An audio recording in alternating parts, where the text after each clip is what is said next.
श्री स्वामी समर्थ। मी प्रांजली। माझी 108 दिवसांची व्यंकटेश स्तोत्राची सेवा सुरू आहे। बऱ्याच जणांनी मला कमेंट केली होती की ताई 108 दिवसांची व्यंकटेश स्तोत्राची सेवा कशी करायची सांगा, आम्हाला करायची आहे।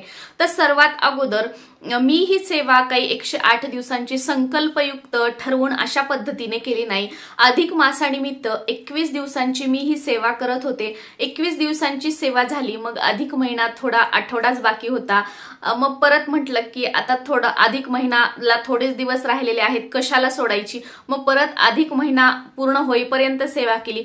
परत वाटलं की आता तर श्रावण महिना आहे, श्रावण महिन्यामध्ये लोक आवर्जून ही सेवा करतात, मग आपण चालू ठेवावी। मग परत तशी ही आता श्रावण महिना सुरू ठेवली आहे। परत डोक्यात आलं की आता माझी 108 दिवसांची सत्यनारायणाची सेवा सुरू आहे, मग ती सेवा पण भगवान विष्णूंची आहे आणि व्यंकटेश स्तोत्राची सेवा पण भगवान विष्णूंचीच आहे। मग आपण 108 सत्यनारायण होईपर्यंत आपली ही सेवा जी आहे व्यंकटेश स्तोत्राची ती सुरू ठेवावी, ती पूर्ण करावी। या पद्धतीने माझी ही सेवा सुरू आहे। संकल्पयुक्त सेवा अशी नाहीये।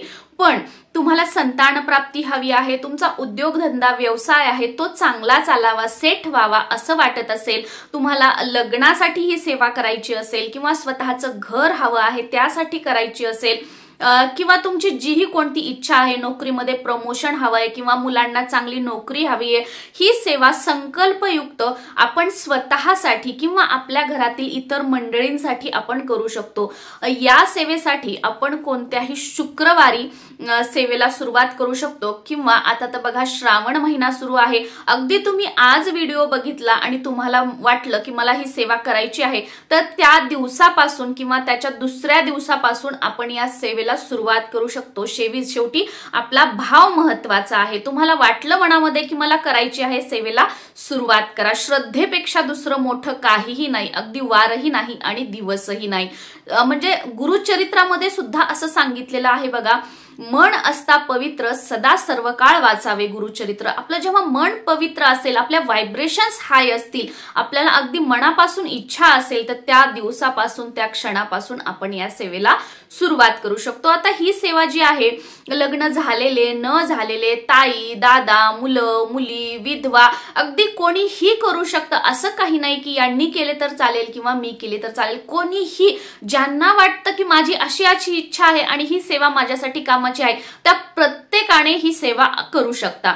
या सेवेसाठी कोणतीही पूजा मांडणी नाही, अगदी देवघरासमोर बसायचं आहे आणि सेवा करायची आहे। मी स्पेशली बघा, मी कधीही नियमांचं बर्डन घेत नाही किंवा पूजा मांडणी करायला हवी असं हवी तसं आहे। शेवटी बघा, तुम्ही खूप मोठी पूजा मांडणी केली, तुम्ही सगळ्या नियमांचं पालन करताय आणि जर सेवा करताना तुमचा भावच नसेल, तुमची श्रद्धाच नसेल, तुम्ही अंतःकरणापासून ती करतच नसाल, तर तुमच्या त्या सेवेला काहीही अर्थ नाही। अगदी तुम्ही फक्त देवघरासमोर बसून सेवा करा, भले तुमच्याकडे म्हणजे त्या देवाचा, ज्या देवाची तुम्ही सेवा करताय फोटोही नाही, पण अंतःकरणापासून डोळ्यासमोर त्या देवाचा तुम्ही फोटो आणून, चेहरा आणून जर तुम्ही सेवा केली ना, 100% तुमची सेवा पावन होणार। कारण का, तुम्ही ती सेवा अंतःकरणापासून करताय, तुमचा भाव त्या सेवेमध्ये आहे। त्यामुळे कोणतीही सेवा करताना आपला भाव त्या सेवेमध्ये असणं गरजेचं आहे। मला एक कमेंट आली होती बघा की ताई, आमचं घर छोटं आहे आणि देवघर जे आहे वरती भिंतीवर आमचं लावलेलं आहे, मग देवघरासमोर बसून तर सेवा करता येत नाही। बघा, इथे पण सर्वात म्हणजे की भाव महत्वाचा। तुम्ही काय करा, देवघरासमोर दिवा लावा, अगरबत्ती लावा आणि तुमच्या घरामध्ये जिथे मोकळी जागा आहे, जिथे तुम्ही कम्फर्टेबल बसू शकता, जिथून तुम्हाला कुणी उठायला लावणार नाही, अगदी तिथे आसन टाका आणि तिथे बसून व्यंकटेश स्तोत्राचं तुम्ही पठण करू शकता। तरीही आपल्याला या सेवेचं फळ मिळणार आहे, कारण ती तळमळ, तो भाव आपल्यामध्ये आहे। त्यामुळे कोणत्याही एखाद्या गोष्टीमुळे ही मला शक्य नाही त्याच्यामुळे मी सेवाच करणार नाही का, तर नाही, हे अत्यंत चुकीचं आहे। सेवा करा, सेवा करण्यासाठी अडचणी आहेत ना, त्यातून मार्ग काढा आणि त्या भगवंताला सांगा की मी हा नियम का पाळू शकले नाही, मला काय अडचण होती, भगवंताला सांगा, ते तुम्हाला नक्की माफ करतील। आणि काय सांगता येईल, सेवा झाल्यानंतर तुमची जी अडचण होती त्यांच्या कृपेने नंतर तुम्हाला त्या अडचणीचा सामना सुद्धा करावा लागणार नाही। शेवटी भाव महत्वाचा आहे। आता ही जी सेवा आहे व्यंकटेश स्तोत्राची ती मध्यरात्री 12 वाजता आपल्याला करायची आहे। मला मध्ये अशा पण कमेंट आले होते की ताई रात्री आम्ही स्नान नाही करू शकत, स्नान नाही केलं तर चालेल का? तर बघा, दिवसभरामध्ये आपण घराच्या बाहेर कुठे कुठे गेलेलो असतो, ऑफिस असेल, इकडे असेल, तिकडे असेल, किती किती लोकांना भेटलेला असतो, त्यांनी काही वाईट गोष्टी आपल्याला सांगितलेल्या असतात, आपण कोणाबद्दल काही वाईट विचार केलेले असतात, कोणाला काही वाईट बोललेलो असतो। तर म्हणजे काय की आपलं शरीर पण निगेटिव्ह झालेलं आहे आणि आपलं मन सुद्धा नकारात्मक झालेलं असतं। आणि संध्याकाळी स्नान केल्यानंतर काय होतं की आपल्या शरीरासोबत आपल्या मनाचीही शुद्धी होते आणि आपलं मन सेवेमध्ये एकाग्र होतं। यासाठी स्नान करून स्वच्छ कपडे काढून आपल्यालाही कपडे घालून आपल्यालाही सेवा करायची आहे। चुकून काढून आलं, कपडे घालून ही सेवा करायची आहे। त्यामुळे स्नान केलं तर खूप उत्तम। पण ठीक आहे, तुम्हाला काही प्रॉब्लेम आहे, तुम्ही स्नान करू नाही शकणार तर नाही केलं तरी चालेल। स्वच्छ हातपाय धुवा, चांगले स्वच्छ धुतलेले कपडे घाला आणि आपली सेवा करण्याला सुरुवात करा। आता बऱ्याच वेळेला आहे की ही जी सेवा आहे मग ही दिवसभरामध्ये केली तर चालेल का? दिवसभरामध्ये ही सेवा कशी करायची ती वेगळ्या पद्धतीने तो व्हिडिओ आपल्या चॅनलवर आलेला आहे, तो तुम्ही बघू शकता। त्या पद्धतीने दिवसभरात सेवा करायची आहे। पण ही 108 दिवसांची जी सेवा आहे ही मध्यरात्री 12 वाजता आपल्याला सुरू करायची आहे। मध्यरात्री 12 वाजता देवघरासमोर बसायचं, दिवा लावायचा, अगरबत्ती लावायची आणि व्यंकटेश स्तोत्र पठणाला सुरुवात करायची। व्यंकटेश स्तोत्र तुम्ही मराठीमधील सुद्धा वाचू शकता आणि संस्कृत मधील सुद्धा वाचू शकता, दोन्हीही तेवढंच प्रभावशाली आहे। असं काहीही नाही की मराठी वाचलं तर जास्त फायदा होईल किंवा संस्कृत वाचलं तर जास्त फायदा होईल, असं काहीही नाही। तुम्ही ज्या भाषेमध्ये कम्फर्टेबल आहात, ज्या भाषेमध्ये तुमचे उच्चार स्पष्ट आहेत, त्या भाषेतील व्यंकटेश स्तोत्र आपल्याला पठण करायचं आहे। आणि व्यंकटेश स्तोत्र म्हणून झालं की त्याच्या मागे जी आरती असते, शेषाचल अवतार तारक तू देवा, तर ती आरती म्हणायची आहे। आणि त्यानंतर नमस्कार करून आपल्याला भगवान विष्णूंना म्हणजे बालाजींना प्रार्थना करून की मी कशासाठी केली आहे ही सेवा, आपलं आसन सोडायचं आहे। आता बऱ्याच जणांचं असं सुद्धा आहे की निळे कपडेच घालायचे का, मग आमच्याकडे नाहीये तर आम्ही सेवा नाही करायची का? किंवा निळं आसन बसायला घ्यायचं, मग आमच्याकडे निळं आसन नाहीये मग आम्ही सेवा नाही करायची का? तर बघा, आता आमचं कुलदैवत तिरुपती बालाजी आहे तर आमच्याकडे निळं आसन वगैरे या सगळ्या गोष्टी आहेत, पण सगळ्यांकडेच हे असेल असं नाही। त्यामुळे जे कोणतं आपल्याकडे आसन आहे ते घ्या। स्वच्छ जे आपण म्हणतो ना की लाईट कलरचे जे कपडे आहेत धुतलेले वगैरे ते कपडे घाला आणि सेवा करायला सुरुवात करा। ती गोष्ट असलीच पाहिजे असं काही नाही, शेवटी आपली श्रद्धा आणि आपला भाव महत्वाचा आहे। मी या गोष्टी परत परत का सांगते, कारण मी स्वतः ह्याच गोष्टीच्या याच मताची आहे की शेवटी श्रद्धा महत्वाची आहे। आपण नियम हे आपण पाळलेच पाहिजे, नियमानुसार आपण केलं तर खूप उत्तम।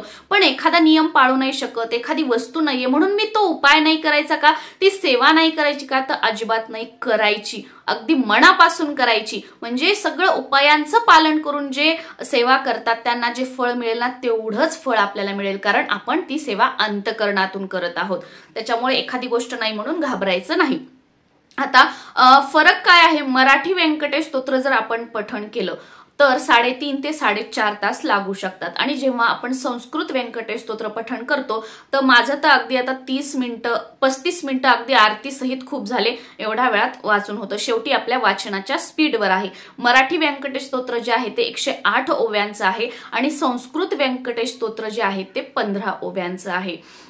मराठी व्यंकटेश स्तोत्राच्या मागेच संस्कृत व्यंकटेश स्तोत्र दिलेलं असतं। तर मला कमेंट आली होती की ताई संस्कृत व्यंकटेश स्तोत्राचं स्पेशल पुस्तक का? तर नाही, जे व्यंकटेश स्तोत्राचं आपलं पुस्तक असतं त्याच्या शेवटी संस्कृत मध्ये 15 ओव्यांचं व्यंकटेश स्तोत्र दिलेलं असतं, तेच फक्त आपल्याला पठण करायचं आहे। जर तुम्ही संस्कृत पठण करणार असाल तर आणि तुम्ही मराठी पठण करणार असाल तर समोरचं फक्त मराठीच व्यंकटेश स्तोत्र पठण करायचं आहे आणि त्याच पुस्तकामध्ये शेवटी आरती दिलेली असते, ती आरती आपल्याला करायची आहे। ही झाली आपली पूजा। आता नियम कोणते आहेत, तर 108 दिवस ब्रह्मचर्याचं पालन वगैरे करायचं का? आपण केलं तर खूप छान, खूप उत्तम आहे। पण आपल्याला शक्य नसेल तर नाही केलं तरी चालेल, पण शक्यतो केलं तर खूप उत्तम राहील, कारण 21 दिवसांच्या सेवेमध्ये आपण ब्रह्मचर्याचं पालन करतो, पण ही 108 दिवसांची सेवा आहे. मग मी हा नियम पाळू नाही शकत म्हणून मी ही सेवा करायची नाही का? तर नाही, हे चुकीचं आहे. आपण म्हणजे तुम्हाला पाळणं होत असेल तर करा, नाही पाळणं झाली तरी भगवंताची माफी मागा आणि आपल्याला ही सेवा स्नान करून स्वच्छ कपडे घालूनच त्यामुळे करायची आहे. सकाळी स्नान केलं तरी संध्याकाळी सुद्धा स्नान करायचं आहे आणि त्यानंतर सेवा करायची आहे, ब्रह्मचर्याचं पालन होत नसेल तर. पण नॉनव्हेज जे आहे ते आपल्याला पूर्णपणे सोडायचं आहे, कारण ही जी सेवा आहे ही आपल्याला मध्यरात्री करायची आहे आणि तुम्ही दिवसभरामध्ये नॉनव्हेज खाल्लं आणि सेवा केलं, कुठेतरी म्हणजे ते मनाला पटत नाही, कुठेतरी निगेटिव्हिटी, नकारात्मकता. त्याच्यामुळे मला असं वाटतं की नॉनव्हेज जे आहे ते पूर्णपणे वर्ज्य करायचं आहे. कुठे गावाला जर गेलो किंवा पिरियड्स आले तर कसं करायचं? गावाला गेलो किंवा पिरियड्स आले तर घरातील इतर मंडळींनी ही सेवा केली, कंटिन्यू ठेवली तरीही चालेल. मला सुद्धा या गोष्टीचा सामना करावा लागतो. आता मला मध्ये पिरियड्स होते तर माझ्या मिस्टरांनी ही सेवा कंटिन्यू केली, पण आम्ही खंड पडू दिला नाही. तर या पद्धतीने घरातील इतर मंडळी ही सेवा आपली कंटिन्यू ठेवू शकतात. पण जर सुतक आलं तर मात्र ही सेवा कोणीच करायची नाही. जेव्हा सुतक होईल त्यानंतर जिथे स्टॉप झालं होतं तिथून पुढे सुरू करायची, किंवा तुम्हाला जर वाटलं की नाही मला परत सुरुवातीपासून करायची आहे तर तुम्ही तसंही करू शकता. शेवटी आपल्या हे मनावर आहे, तुमचं मन तुम्हाला काय सांगतं त्यानुसार आहे. आता परान्न वगैरे घ्यायचं तर हे काही पाळायची गरज नाही, पण तुम्हाला जर पाळणं होत असेल तर तुम्ही करू शकता. शेवटी मी काय सांगते, जेवढे नियम आपल्याला पाळणं शक्य आहे तेवढे नियम पाळा. जे नियम पाळणं होत नाही तर तो का पाळणं होत नाही हे त्या भगवंताला सांगा, त्यांनाच विनंती करा, त्यांची माफी मागा आणि आपली जी सेवा आहे ती मनापासून करा. नक्कीच जे सेवेचं फळ आहे ते आपल्याला 100% मिळेल. तुम्हाला जर पूजा मांडणी हवी असेल, पूजा मांडणी करायची असेल तर एखाद्या पाटावर तुम्ही बालाजीचा फोटो वगैरे ठेवू शकता. सत्यनारायण भगवानांचा फोटो असेल तर तो, किंवा विष्णू भगवानांचा फोटो असेल तर तो ठेवू शकता. त्याच्या समोर रोज दिवा लावायचा, अगरबत्ती लावायची आणि तिथे बसून आपण ही सेवा केली तरीही चालेल. 108 दिवस मग जर तुम्ही पूजा मांडणी केली तर ती तशीच ठेवायची आहे, रोज मांडायची, रोज उचलायची नाहीये. त्याच्यामुळे देवघरासमोर बसून तुम्ही ही सेवा केली तर खूप उत्तम. आता माझी 108 दिवसांची सत्यनारायण सेवा सुरू आहे, त्यामुळे मी ही जी व्यंकटेश स्तोत्राची सेवा आहे तर ती सत्यनारायणाची मी जिथे मांडणी केली आहे 108 दिवसांसाठी तिथेच बसून मी ही सेवा करत आहे. तर या पद्धतीने आपण सेवा करू शकतो. नक्कीच या 108 दिवसामध्ये असाध्य गोष्टी सुद्धा शक्य होतील, आपल्या कठीणातील कठीण इच्छा पूर्ण होतील आणि ज्या काही बिकट परिस्थितीमध्ये आपण आहोत त्या परिस्थितीमधून बाहेर येण्याचा मार्ग आपल्याला 100% बालाजींच्या आशीर्वादाने, भगवान श्री हरी श्री विष्णूंच्या आशीर्वादाने मिळेल. फक्त श्रद्धेने आणि विश्वासाने ही सेवा करा.